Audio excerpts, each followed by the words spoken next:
Et nous sommes de retour pour la suite de Smart Tech et notre rendez-vous avec le mathématicien, député et président de l'OPEX, l'Office parlementaire d'évaluation des choix scientifiques et technologiques. Bonjour Cédric Villani. Bonjour Delphine Sabatier.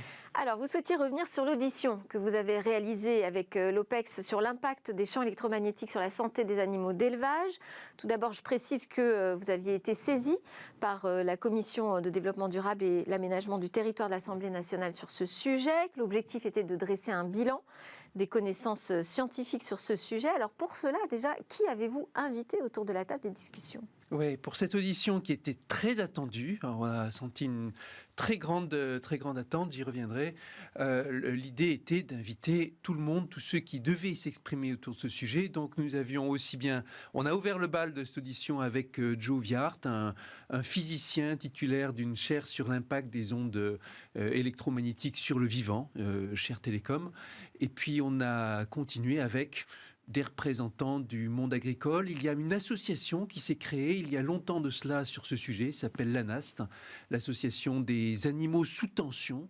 Mais nous avons aussi invité des représentants de ministères, des représentants de RTE, des représentants de chambres d'agriculture, du GPSE, le groupe permanent pour la sécurité électrique, qui a été chargé pendant un certain temps d'assister les éleveurs, les agriculteurs aux prises avec certains phénomènes liés directement, indirectement surtout, à des installations électromagnétiques. Alors justement, on y vient. Quels sont les phénomènes qui ont été observés et les explications qui sont apportées aujourd'hui par la science ? On est là sur des sujets assez controversés. Alors, on sait qu'il y a eu ce débat qui continue encore sur l'électro-hypersensibilité. Nous avons aussi fait une audition il y a 2 ans à l'OPEX là-dessus et on devra y revenir.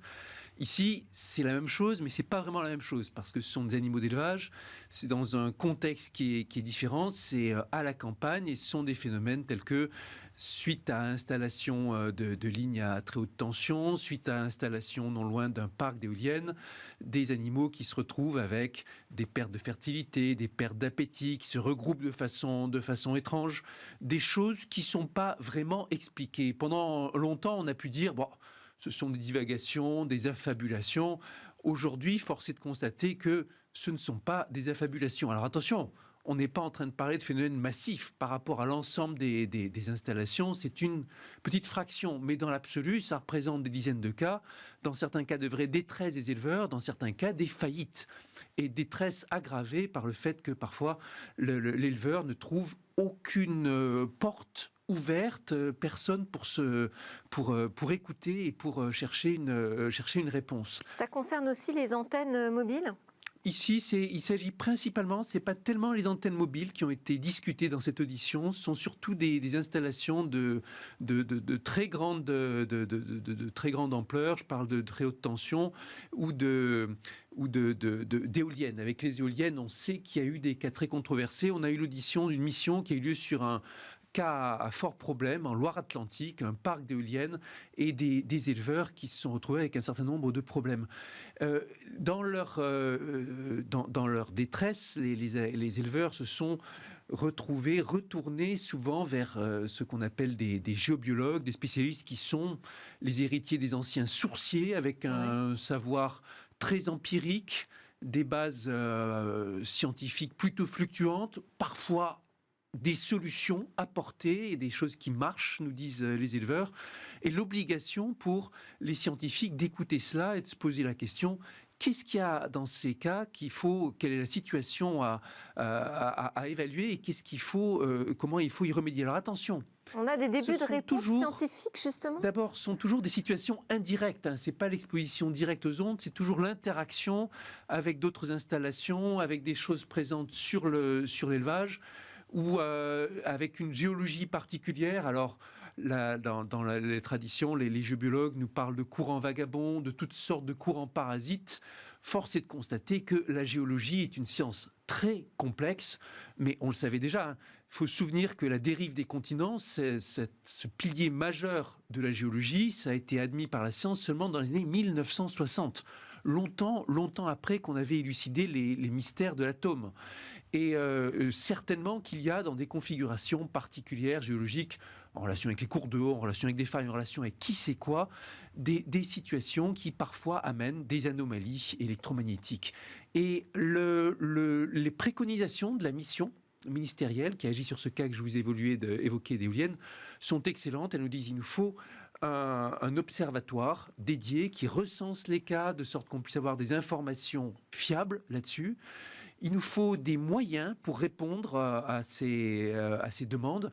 L'État a été inconstant. C'est une prise en compte, en fait, aussi, des préoccupations des Absolument. éleveurs. Et puis faire progresser la science aussi là-dessus. L'État a été inconstant, comme souvent en la matière. Il a créé à une époque ce groupe permanent de sécurité électrique pour répondre aux interrogations. Puis l'a laissé tomber, ne lui a pas vraiment renouvelé ses moyens, laissant le dialogue directement s'installer entre les opérateurs, les entreprises et les agriculteurs, ce qui n'a guère fonctionné. C'est le moment de remettre les choses sur le tapis. J'ai eu le sentiment, vous savez, pendant cette audition, une longue audition qui a duré presque 4 heures, le rapporteur est Philippe Bollot, député du MoDem, extrêmement engagé sur les questions agricoles en général.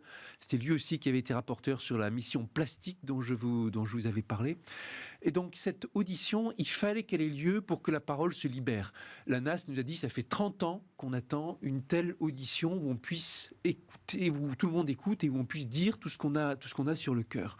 Et il faut qu'elle soit suivie des faits.